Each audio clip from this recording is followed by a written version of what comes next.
ఇప్పుడు సీనియర్ శాసనసభ్యులు కొనతాల రామకృష్ణ గారు మాట్లాడతారు. ఈ శాసనసభకు సంబంధించినటువంటి విషయం అధ్యక్ష,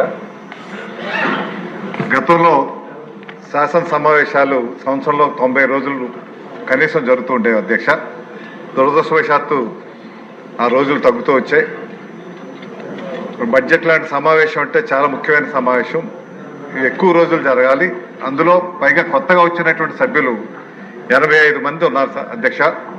అందరూ కూడా వివిధ అంశాల మీద మాట్లాడాలనేటువంటి ఆలోచనలు ఉంటాయి.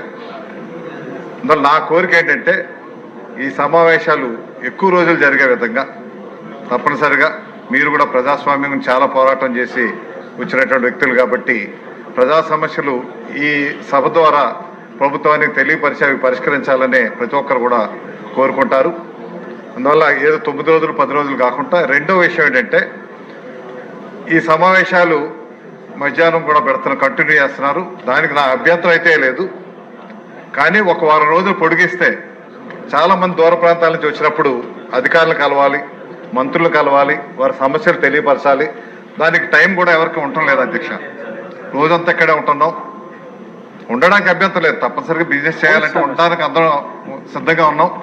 కానీ ఒక వారం రోజులు మళ్ళీ పొడిగిస్తే ఒక పూట పెట్టుకుంటే మనం రెండవ పూట అధికారులు కలవడం, మంత్రులు కలవటం ఉంటుంది. కాబట్టి అది స్వేచ్ఛగా అందరూ కూడా వారి వారి సమస్యలు తీసుకోవడానికి అవకాశం ఉంటుంది. కాబట్టి ఆ దృష్టిలో దయచేసి మీరు అధ్యక్షుల వారు నిర్ణయించి, అదే కాకుండా గతంలో కూడా సభ్యులు ఎవరు ఎవరితో ఉన్నది తెలియట్లేదు. ఇప్పుడే మన పెద్దలు శ్రీనివాస్ కుమ్మరేని వారు చెప్పారు, సభ్యులు పరిచయం కూడా లేనటువంటి పరిస్థితి ఉంది. కాబట్టి గతంలో బడ్జెట్ సమావేశాలు అయినప్పుడు సభ్యుల మధ్య కల్చరల్ ప్రోగ్రామ్స్ ఉండేవి, స్పోర్ట్స్ ప్రోగ్రామ్స్ ఉండేవి, అధికారులకి శాసనసభ్యులకి మధ్యన కూడా ఉండేవి. ఇవన్నీ కూడా పునరుద్ధరించి మళ్ళీ పూర్వ వైభవాన్ని శాసనసభకు తీసుకొచ్చే విధంగా, ప్రజాస్వామ్య విలువలను కాపాడే విధంగా చేయాలనేసి మీ ద్వారా ఈ సభ ఆమోదంతో కోరుకుంటున్నాను అధ్యక్ష. చాలా చాలా చక్కని సూచన రామకృష్ణ గారు. ఈ విషయం